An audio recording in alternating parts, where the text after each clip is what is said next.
बिस्मिल्लाहिर्रहमानिर्रहीम।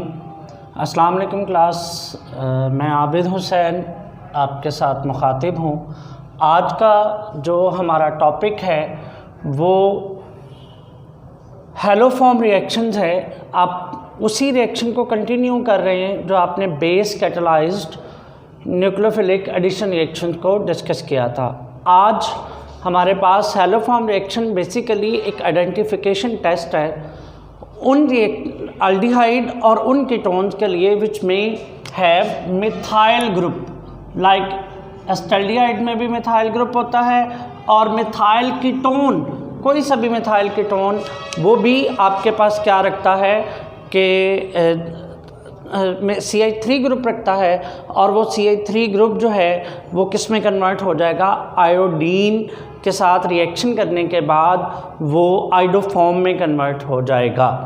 ठीक है, अब आइए हम इन अबव मेंशन कंपाउंड के लिए स्पेसिफाई कर दें कि अबव मेंशन जो कार्बोनाइल कंपाउंड जो मैंने ऊपर आपको बताए हैं, जैसे मिथाइल कीटोन है या मिथाइल ग्रुप है, ये दोनों in the presence of sodium hydroxide reaction करते हुए आपको दो कंपाउंड देते हैं। एक देते हैं sodium salt of carboxylic acid और एक देते हैं हैलोफॉर्म।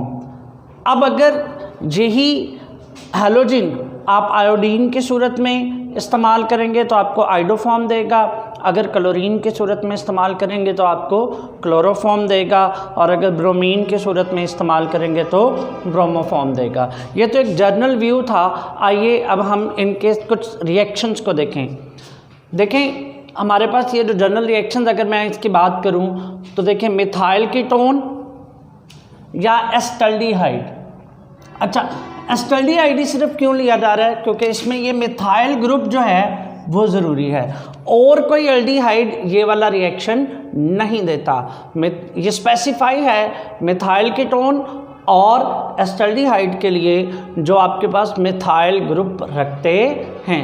अब देखें, आपके पास ये कीटोन है, कीटोन जो है वो हैलोजन के साथ रिएक्शन करेगा, सोडियम हाइड्रोक्साइड की मौजूदगी में आपको कार्बोक्सिलिक एसिड का सॉल्ट देगा। अब ये बात ज़हन में रख लीजिएगा, जो कार्बोक्सिलिक एसिड का जो सॉल्ट यहाँ पे बना है उसमें एक कार्बन कम होगा जो आपने कीटोन में यूज़ किए हैं। जो कीटोन आपने यूज़ किया है, जो आपने मिथाइल कीटोन यूज़ किया है, उससे एक कार्बन जो है वो क्या होगा, कम होगा। देखें यहाँ पे अगर देखें RC, दो कार्बन, ये वाला जो कार्बन है जो कम होगा कार्बोक्सिलिक एसिड के सॉल्ट में, वो वाला मिथाइल ग्रुप किस में कन्वर्ट हो जाएगा, आइडोफॉर्म में। ठीक है, और आगे ये NaX और 7 वाटर मॉलिक्यूल, ये जो 7 नंबर्स मैंने कोफिशिएंट के तौर पर लिखे हुए हैं, ये इक्वेशन को बैलेंस करने के लिए इस्तेमाल होते हैं। इसी तरह अगर आप मिथाइल कीटोन एस्टल्डिहाइड की बात करें तो एस्टल्डिहाइड भी आपको जो है वो सोडियम हाइड्रोक्साइड के साथ की मौजूदगी में हैलोजन के साथ रिएक्शन करते हुए आपको क्या देता है, सॉल्ट। देखें अब इसमें क्या हुआ है, वो मिथाइल ग्रुप किस में कन्वर्ट हो गया, हैलोफॉर्म में, और ये जो कार्बोक्सिलिक एसिड का सॉल्ट बना है उसमें इससे एक कम कार्बन, यानी अगर आपके पास एल्डिहाइड 2 कार्बन वाला है तो कार्बोक्सिलिक एसिड का सॉल्ट जो है वो कौन सा बनेगा, 1 कार्बन वाला बनेगा। ठीक है, अब ये रिएक्शन जो है वो स्पेसिफाई कर दिया जाता है फॉर आयोडीन, ताकि इस रिएक्शन की पहचान हो सके, ताकि हम वो कंपाउंड जिनको टेस्ट करना चाह रहे हैं हम उनकी पहचान करें। आयोडीन इसके लिए स्पेसिफाई क्यों है, बिकॉज आयोडीन के साथ मिथाइल कीटोन या एस्टल्डिहाइड आपको आइडोफॉर्म देता है, जो येलो पीपीटी की सूरत में टेस्ट ट्यूब में नीचे बैठ जाता है, और ये जो येलो पीपीटी है ये इसकी पहचान है for the identification of methyl ketone and acetaldehyde. ठीक है, अब अगर आप ये जितना भी आपने किया ये स्पेसिफाई कर दिया, अब ये देखें ये वही रिएक्शन दोबारा रिपीट मैंने कर दिया। ये मैंने जनरल रिएक्शन लिखा था फॉर हैलोजन रिएक्शन, यहाँ पे आपके पास क्या बनना है, हैलोफॉर्म बना है।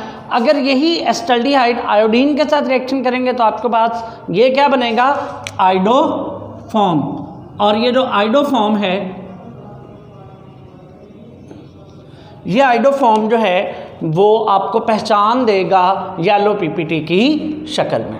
ठीक है, बाकी वही रिएक्शंस हैं जो आपने किए हुए हैं,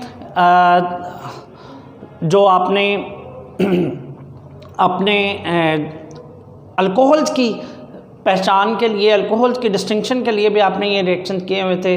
तो तकरीबन वही रिएक्शंस हैं जो नीचे वाले हैं, जिसमें देखें आपके पास इथानॉल आयोडीन के साथ रिएक्शन करता है, और आपको देखो 2 कार्बन वाला अल्कोहल था, 1 कार्बन वाला कार्बोक्सिलिक एसिड का सॉल्ट बना, उसमें से 1 कार्बन किस में कन्वर्ट हो गया, आइडोफॉर्म में।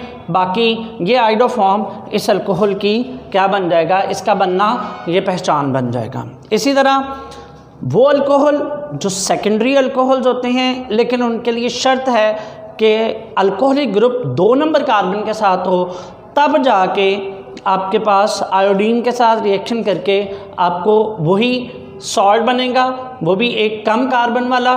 देखें यहाँ पे ये जो CH3 है ये किस में कन्वर्ट हो गया, आइडोफॉर्म में, और आपके पास यहाँ पे वही 5 सोडियम आयोडाइड और वाटर मॉलिक्यूल, ये वही हर एक में इस्तेमाल हो रहे हैं। जैसे यहाँ से देखते जाएं तो NaX NaX NaX NaX, मैं गलती कर गया यहाँ पे, अगर आप यहाँ पे X की बजाय, चूँकि आपने यहाँ पे स्पेसिफाई क्या कर रहे हैं, आयोडीन कर रहे हैं, तो इसीलिए यहाँ पे आयोडीन के लिए स्पेसिफाई करें तो आपके लिए ज़्यादा बेस्ट होगा। और तकरीबन यही वो रिएक्शंस हैं, प्रोडक्ट हैं जो हर एक में क्या हो रहे हैं, जनरली प्रोड्यूस हो रहे हैं। बस सिर्फ फ़र्क क्या है कि इनमें जो कोफिशिएंट यूज़ हो रहे हैं फॉर देयर बैलेंसिंग वो डिफरेंट हैं। अगर आप अल्डिहाइड और कीटोन की बात करें तो यहाँ पे 3-3 है, लेकिन अगर आप अल्कोहल्स की बात करें तो यहाँ पे आपके पास क्या हैं, 5-5 हैं। तो ये आप लोगों ने ऐसे ही याद कर लेने हैं। अब आइए इन तमाम रिएक्शंस की इम्पॉर्टेंस क्या है। अगर आप इन तमाम रिएक्शंस की इम्पॉर्टेंस को देखें,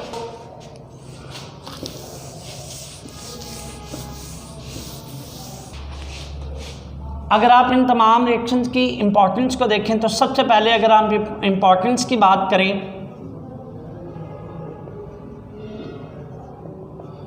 इम्पॉर्टेंस में ये जो रिएक्शंस हैं, आप किसी भी अल्डिहाइड यानी ख़ास तौर पे acetaldehyde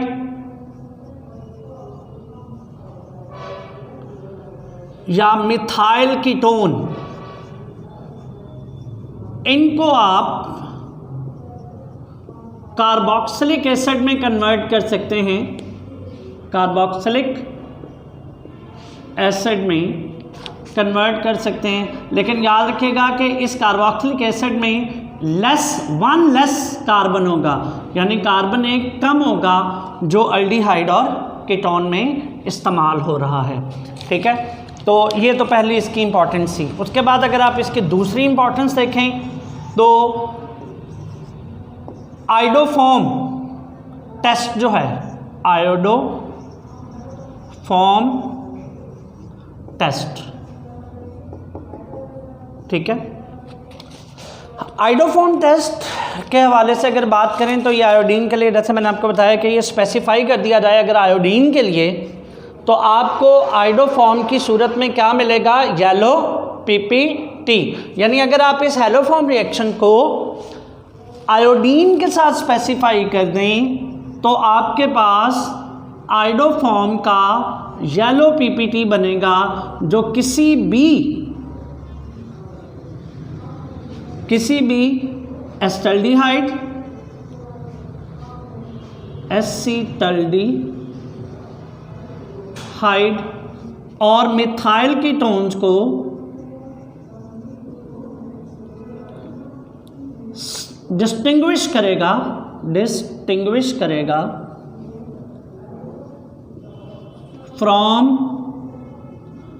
other aldehydes and ketone. ठीक है, तो इसका मतलब ये है कि ये रिएक्शन आपको identification of aldehyde and ketone के साथ साथ आपको इनकी दूसरे एल्डिहाइड या कीटोन से डिस्टिंक्शन के लिए भी ये रिएक्शन इस्तेमाल किया जा सकता है, बिकॉज एस्टल्डिहाइड हो या मिथाइल कीटोन हो, वो जब आयोडीन के साथ सोडियम हाइड्रोक्साइड के मौजूदगी में रिएक्शन करते हैं तो आपको जो आइडोफॉर्म मिलता है, that iodoform is the best identification for these aldehydes and ketones. ठीक है, तो आज के लेक्चर में बस इतना ही रखेंगे हम लोग, और अगर कोई आपको कोई समझ ना आए तो आप अपने ग्रुप में इन क्वेश्चन अपने क्वेश्चंस को जो है वो लिख सकते हैं कि कोई चीज़ समझ ना आए तो वो ज़्यादा से ज़्यादा मुझसे पूछ सकती हैं और मैं आपको इंशाल्लाह उनके आंसर भी दूंगा।